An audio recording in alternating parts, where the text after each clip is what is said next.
There really are no warnings for this caffeine powder. That's part of the problem and part of the reason why we need to be very careful about using it.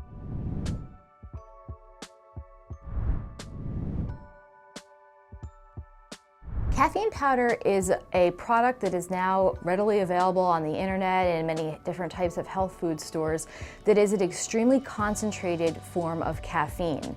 And so you can buy this product and it's in powdered form, and many people will use it to assist in things like giving them energy or perhaps even in weight loss or helping to study and things like that. There really are no warnings for this caffeine powder. That's part of the problem and part of the reason why we need to be very careful about using it.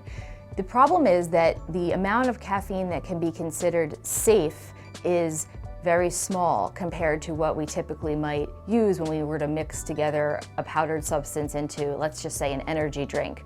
So for instance, if you were to use a heaping teaspoon of caffeine powder, you might be getting way more caffeine than would be recommended, and it could even be lethal. So it's very important to make sure that you're using the appropriate amount of the powder if you're going to use it at all. So I want to say a little bit more about exactly how concentrated this form of caffeine is. Depending on the distributor and depending on the manufacturer, you're going to see that there's different recommended doses. But typically it's going to be a very small amount, maybe even as small as 1/16 of a teaspoon. That's a very small amount.